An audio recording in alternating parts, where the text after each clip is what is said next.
Just $3.90. And on America Close Up tonight, getting kids ready for a tough future in the job market. This is NBC Nightly News with Tom Brokaw. Good evening. After a good deal of agonizing, consulting, and interviewing that led to more questions about his decisiveness, President Clinton today announced his choice for the U.S. Supreme Court. A 60-year-old federal judge, a strong advocate of women's rights, who's become more moderate in her views over the years. Ruth Bader Ginsburg. And as NBC's Andrea Mitchell tells us tonight, this is a popular choice. But the president did have a testy moment today. Bill Clinton's first Supreme Court nominee is a judicial moderate and a pioneer for women's rights. The president wanted someone who could forge agreements among the sometimes angry factions on the high court. Ruth Bader Ginsburg cannot be called a liberal or a conservative. She has proved herself too thoughtful for such labels. She has friends in many camps. Justice Scalia, the most conservative of the justices, has said if he had to be on a desert island with a lawyer, he wishes it were with Ruth Ginsburg. She also brings a human touch, experiences in the real world. I am indebted to so many for this extraordinary chance and challenge, and by a daughter and son with the taste to appreciate that Daddy cooks ever so much better than Mommy, and so phased me out of the kitchen at a relatively early age. Appointed to the appeals court by Jimmy Carter, Ginsburg couldn't even get a job after graduating from law school with honors. Law firms weren't hiring women in 1959. Clinton appeared moved by her personal history and abruptly ended a press conference when asked if he had appeared indecisive in choosing Ginsburg. I have long since given up the thought that I could disabuse some of you of turning any substantive decision into anything but political process. How you could ask a question like that after the statement she just made is beyond me. Last May, Clinton told people that Ginsburg had angered women's groups by questioning the court's legal theory in the landmark abortion rights case, Roe versus Wade. By June, the White House was leaking other names: Interior Secretary Babbitt, Boston federal Judge Breyer. Last Tuesday, environmentalists argued strongly to keep Babbitt at Interior. On Wednesday, Breyer moved up, but Clinton ordered a review of Ginsburg just in case. Noon Friday, Breyer came to meet Clinton for lunch. The White House knew he had not paid Social Security taxes on a household worker and began to get cold feet. But Breyer was told to stay in town and write an acceptance speech. Midnight Friday, Clinton told his staff to set up a meeting with Ginsburg. Sunday morning, Ginsburg flew back to Washington from Vermont, met the president, and he was sold. 11:30 that night, Clinton called her from the kitchen and offered her the job. Just before midnight, he called Breyer and Babbitt to tell them he'd picked someone else. Once I talked to her, I felt very strongly about her. Clinton may have chosen the right person, but he's already being criticized for needlessly hurting some of those he left behind. Andrea Mitchell, NBC News at the White House. Judge Ginsburg is well known in Washington, so her judicial philosophy is not a secret. And NBC's Lisa Myers says it does play well on both sides of the party line. In the Senate, there was both relief and widespread approval. Relief that the president finally chose someone, approval that it was Ginsburg. The president could have gone with ideology or gone with competence. He took the better route, I feel. He went with competence. One Democrat called Ginsburg a better choice than Breyer. It seems to me smart. And, what he did here is he didn't send up a name, at least we don't think he has, sent up a name that has a problem. Republicans also praised Ginsburg. Robert Dole called her a good choice. She is in some ways moderate on business issues. She's certainly tough on crime. So conservatives out there ought to be pleased with that. Among the most satisfied today were mainstream women's groups. Ruth Ginsburg was the pioneer, the leader, the architect of establishing modern-day constitutional protections for women against sex discrimination. However, some feminists are upset over Ginsburg's questioning of the legal logic of Roe versus Wade. Her criticisms of Roe raise concerns about whether she believes that the right to choose is a fundamental right or a lesser right. Gay rights groups are concerned about another ruling, upholding the dismissal of a gay sailor because of homosexual activity. Still, the only outright criticism today came from outspoken Harvard law professor Alan Dershowitz, who called Ginsburg a very average judge. She's a very technical, rigid proceduralist, and she's going to divide the court rather than unite the court. Both Democrats and Republicans predict Ginsburg will be confirmed easily. which is precisely what this president and his party desperately need. Lisa Myers, NBC News, the Capitol. One of the members of the Senate Judiciary Committee scheduled to question Judge Ginsburg next month is Arlen Specter of Philadelphia and Pennsylvania. He drew fire, you'll remember, for his treatment of Anita Hill. Well, today, Specter had brain surgery to remove a 2-inch tumor. His doctors believe that it's benign. And major surgery today for the governor of Pennsylvania, Bob Casey, who is 61 years old. Heart and liver transplants. Casey, it turns out, suffers from a rare genetic disease that is destroying his organs. There have been only 4 of these operations, and 3 have failed. When Nightly News continues in a moment, more American firepower in Somalia, but is it working? And the skies and earth opening in Atlanta. This crater used to be a parking lot. When arthritis pain hits George Brett, he hits right back. Baseball at 40 with minor arthritis, no problem. My husband's made of guts and Bengay. Now it's daytime Bengay with a vanishing scent. After all, we're still newlyweds. Introducing Daytime Bengay, specially formulated with a vanishing scent. The relief lasts for hours. And no lingering odor. Now that's a home run. For minor arthritis pain and muscle aches, escape from pain with vanishing scent Daytime Bengay. For as long as anyone can remember, the Roadmaster name has graced only automobiles of great strength and security. Buick Roadmaster for 1993 is no exception. Consider, for example, the protection of Roadmaster's full perimeter frame, its V8 power, anti-lock brakes, and driver airbag. Buick Roadmaster, perhaps the world's best value in a traditional luxury car. New American firepower heading towards Somalia. 6 more helicopters arrived today, and NBC News has learned that 4 American warships with 2,200 Marines on board are now in the Persian Gulf. They could be off Somalia's shores by the weekend. In Somalia, there is no let-up in U.S.-led attacks targeting that nation's dominant warlord, Mohammed Farah Aidid, and his fighters. Air and ground strikes have shaken the capital since Saturday, hitting a variety of targets. Some relief shipments have been stopped. We get more now from NBC's Keith Miller, who is in Mogadishu. American air power once again supplied the United Nations with military muscle. Cobra gunships conducted the first daylight air raid earlier today, but the results were questionable. It did cause pandemonium as pedestrians ran for cover. But the target, a multiple rocket launcher, appeared to be a relic, incapable of being fired. Tragically, one missile missed the target. A woman was carried away with severe head wounds and reportedly died in the hospital. Other U.S. helicopters buzzed an anti-UN, anti-American demonstration. But it's clear the pressure on warlord Mohammed Aidid to turn over his weapons will not let up. The last several nights we've engaged and destroyed a number of targets. In essence, we are forcefully disarming that faction. And Aidid is apparently not missing the message. At a news conference, he may have appeared defiant, but the talk was of reconciliation. We would like to reaffirm our willingness and a strong desire to cooperate with UN in promoting peace and reconciliation in Somalia. What was launched as Operation Restore Hope 6 months ago by American troops appears to have come full circle. This operation is being called Restore Normality, and again, American force is being relied upon to give it meaning. More than 4,000 American military personnel are in the country, and they remain on maximum alert. Any retaliation against them will be met by overwhelming force, and reinforcements, if needed, could come from the Marine Landing Group. Keith Miller, NBC News, Mogadishu. Now to that other hotspot in the world, Bosnia. The UN today recommended sending an additional 7,500 troops to beef up protection of those battered Muslim enclaves. The 6 so-called UN safe havens. Those areas and others continue to take a terrific pounding, no matter what the UN says or does. NBC's Rick Davis tonight. Sarajevo, more shelling on the capital of what little is left of Bosnia.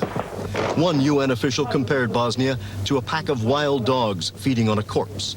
These are the victims of Serbian gunners who fired on a Muslim funeral Saturday. 8 mourners were killed. But even the horror here pales to the Serbian siege around another city. Hundreds have died in Goražde. A hospital was hit last night.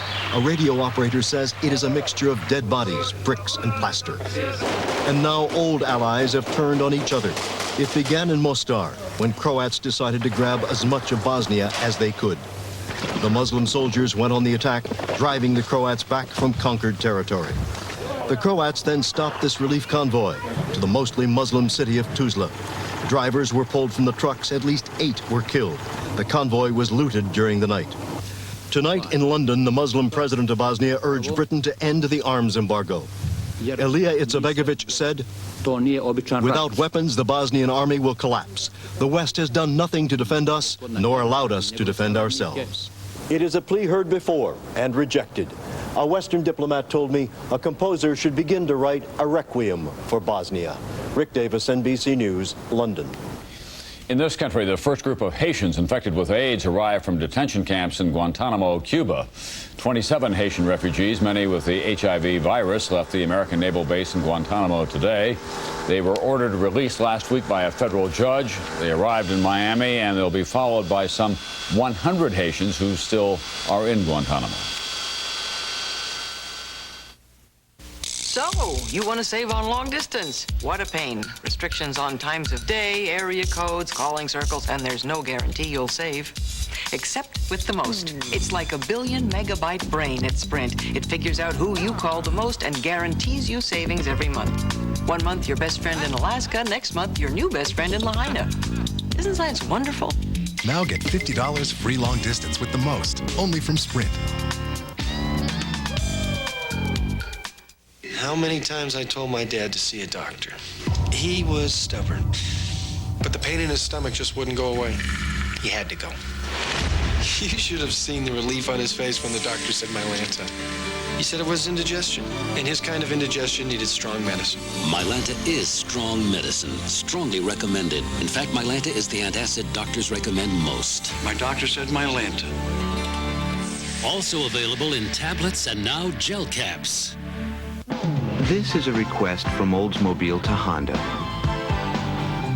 Please don't raise the price of your Accord DX anymore. Because every time you do, we have to change our Achieva commercials. So ixnay with the price increases. All this re-editing is getting expensive. It's your choice.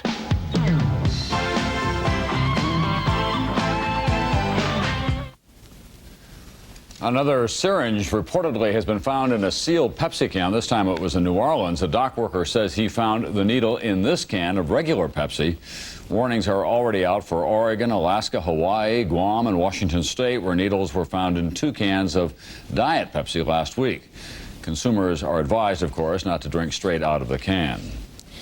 Millions of Americans supplement their diets with pills and potions that make all kinds of promises, some of them valid, many more fanciful, and at least one deadly. The Food and Drug Administration is planning a crackdown. NBC's Robert Hager has details tonight. Dietary supplements. 76 million Americans take them, from non-controversial vitamins to strange remedies like Ultra Male, which claims to increase virility. It's made from the ground-up prostates of bulls. Ultra Hair, which claims to cure thinning hair. Carbo Energizer, it's made from sugar. And Cell Guard, which claims to help the immune system. It's made from concentrated wheat sprouts. Bruce Silverglade of the Center for Science and the Public Interest. Well, currently, the shelves of health food stores are filled with some very useful products and some snake oils. Tomorrow, FDA will propose regulations to put an end to the wild health claims. We'll say only those with broad scientific consensus will be permitted, and some may have to prove their products are safe. 3 years ago, a Japanese brand of the amino acid L-tryptophan left 38 dead in the U.S. Now the FDA is particularly eyeing amino acid products still sold for bodybuilding or stress, or for memory or mental enhancement. High time for FDA action, says L-tryptophan victim Janet Roy. We should care as much about the vitamins that we put in our bodies as we do a prescription drug. There are few claims the government says may be valid, that folic acid may prevent birth defects, that vitamins C and E and beta-carotene may prevent heart disease and cancer. But as for the rest, the industry, with $4 billion in annual sales at stake, will fight to keep FDA's hands off. But the agency says the public has a right to know if the products are safe and if they work. Robert Hager, NBC News, Washington. There were deadly thunderstorms in the south today, one so severe that rains caused the earth to open up under an Atlanta parking lot, and at least one person is dead tonight. NBC's Kenley Jones now.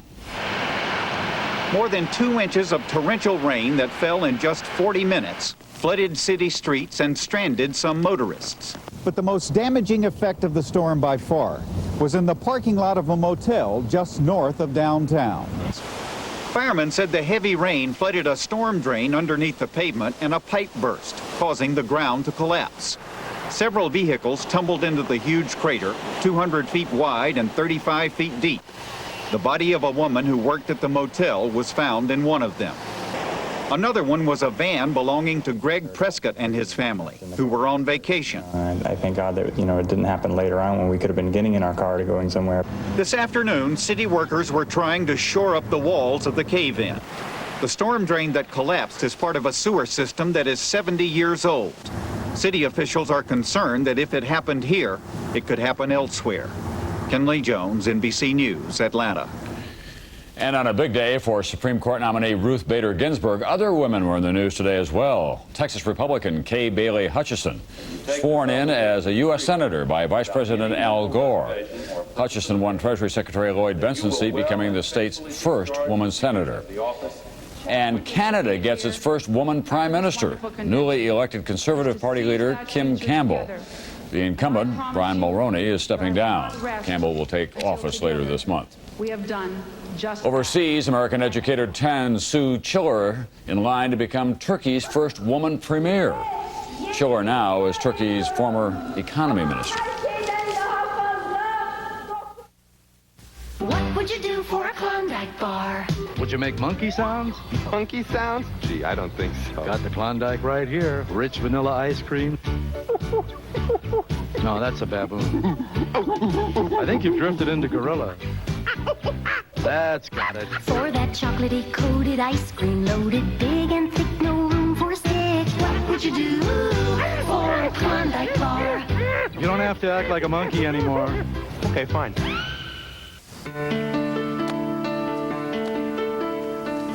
Any kids around at Jane? Oh, sorry, Billy, not your age. A little earlier, Jane Stewart was troubled with arthritis pain, so she took a Motrin IB, the same medicine as the Motrin doctors have prescribed for years, but in non-prescription strength. And just one Motrin IB is as effective as 2 regular aspirin. All right, kid. Let's see what you got. Aunt Jane? Come on. Motrin IB, the relief of Motrin in non-prescription strength. Cadillac has the answers important to you. Can we all fit in your car? Is everybody comfortable? Isn't it nice to enjoy a little peace and quiet? Ask yourself what is important in a car, then think of the car with all the answers. The Cadillac DeVille, which also offers a financial answer, a $449 a month lease for 24 months. The Cadillac DeVille, changing the way you think about American automobiles. The Honey Maid Telegram. Dear Mike, Mom says food at camp is bad, so I'm sending a present. Slightly used. They just make you feel good. Nabisco Honey Maid Grams. My hemorrhoids hurt so much, I was afraid I needed surgery. But my doctor said they weren't serious, and it's time I used Preparation H. Preparation H helps relieve the symptoms of inflamed hemorrhoidal tissues, often bringing relief from itching, burning, and painful irritation for hours. Doctor recommended Preparation H. What really happened in Waco? Dateline NBC takes you inside with an exclusive survivor interview. Was this a mass suicide? An all-new Dateline NBC. Tuesday. America Close Up tonight. A big problem in today's economy, of course. Not enough jobs for high school graduates. Those not heading for college face unemployment rates, it turns out, 3 times the national average. But for graduates to come, there is a possible solution. Apprenticeship programs. They're working in Oregon. More now from NBC's John Cochran. These kids are in school. graduating seniors that are So are these. for honors diploma. And these. They're the vanguard of a new attitude towards education. They still get grades, but more importantly, they get to be apprentices in the real world they will eventually face, whether they go to college or not.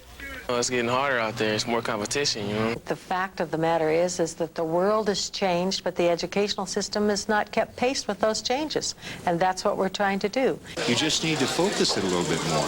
The problem is, kids are coming out of schools lacking modern skills. So the grown-ups who run the Oregon school system are putting in place a multimedia, multi-opportunity program to focus kids on the tools for success in the 21st century. Instead of earning diplomas, students will work toward certificates of mastery in their choice of one of 6 career pathways: arts and communication, business management, health services, industry and technology, human resources, natural resources.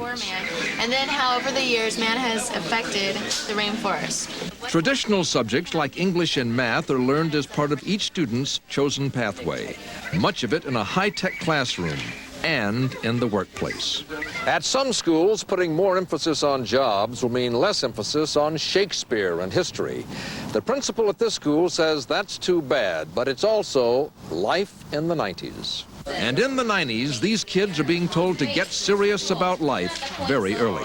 What's wrong with it? I can't find anything wrong with being a focused kid in 10th grade. The kids we lose are the ones that aren't focused, who don't know who they are or what they want to be. So there's no reason to learn. To give them a reason, the schools have turned to the workplace as classrooms. Breath, keep going. Once you start, don't stop. Keep going. Breathe. After 4 months interning at a hospital, Shanna Spencer knows she wants to work in the health field. I feel like once I get to college, I'll be a step ahead of the rest of the students. Josh Davis expects that he will soon be designing buildings for the 21st century. I think with this program, if they're doing it, helps the kids to realize, hey, all this stuff that you're learning will be used. Oregon is a beautiful state with a progressive reputation. Even so, schools have been hit by a taxpayers' revolt. But private companies have donated big-ticket, high-tech items because they think the educational reforms will provide better workers. Even though Oregon's reforms are just starting, already there are signs that fewer students intend to drop out of school. Those who have already benefited from the Oregon plan don't seem so worried about competing for jobs. Not really. I'm kind of excited. So was the Clinton administration, which considers apprenticeship programs a key solution to improving the job and economic base in this country, and looks to places like Oregon as models for the century ahead. For America Close Up, John Cochran, NBC News, Portland, Oregon. In Hollywood, money talks, of course, and here we're talking Dinobucks. The dinosaur movie Jurassic Park has made box office records extinct. Just over $50 million in ticket sales since it opened last Thursday. That's the biggest opening in movie history, beating Batman Returns, which opened last year, grossing just under $48 million. No record on Wall Street today, but the Dow was up just a bit. Trading was heavy today. Hi, I'm in this commercial because I'm not an expert on nutrition. Who is? Thank goodness I found Kellogg's Complete Bran Flakes. In this one cereal, I get everything I want. I get whole grain, I get lots of fiber. I get 14 really good vitamins and minerals. Plus, I get beta-carotene. So, how does Kellogg's get all this stuff into one cereal? I don't know. I just eat it. Get Kellogg's Complete Bran Flakes. Everything you want, right here. You make me feel so young. You make me feel there are songs to be sung. Introducing Fat-Free Promise Ultra. 0 fat with just 5 delicious calories a serving.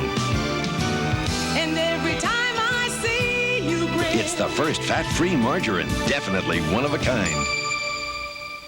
you make me feel so young. Regular or new Fat-Free Promise Ultra. Get Heart Smart. Hey, could you guys give the dog a BATH? Milk's got a lot going for you. Hey, Tommy, we're gonna give Oscar a bath. Carbohydrate for energy, but it's slim on calories. With magnesium for balance, riboflavin for agility,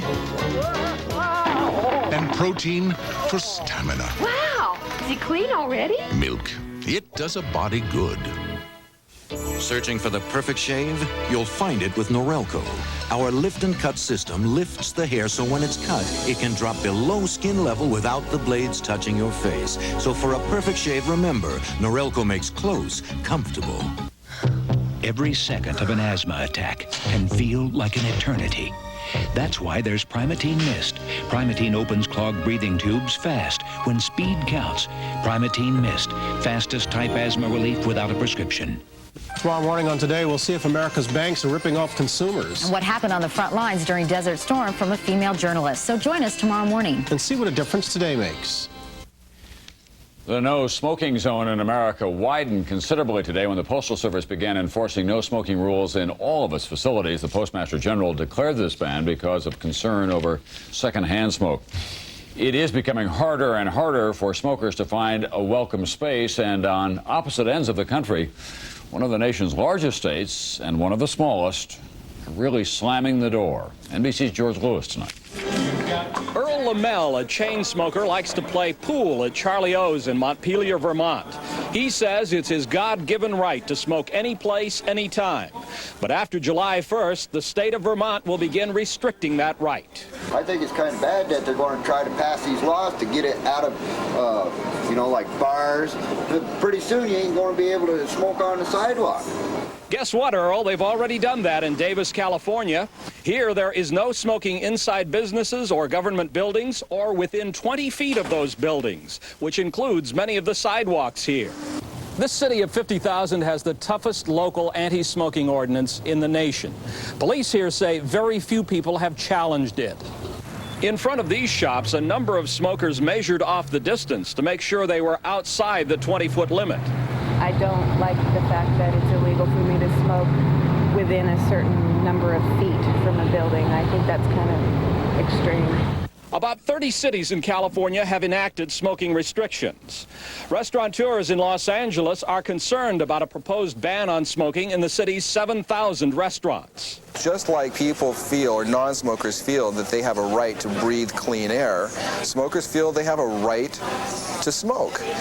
And it's one of those arguments that I don't want to be around. Some restaurants, like the Johnny Rockets chain, have always had a ban on smoking. The owners favor the new laws. I think it's just a matter of time before every restaurant eventually will be non-smoking. I think it's going to be throughout the country.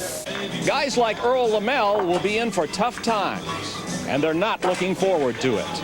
George Lewis, NBC News, Los Angeles. A personal note now, after a couple of weeks of getting my news through scratchy shortwave radio accounts, it is good to be back here at Ground Zero, where the world once again seems to have survived my absence. In fact, we're both better off for it. My thanks to all who covered while I was away, and I'll see you again tomorrow night.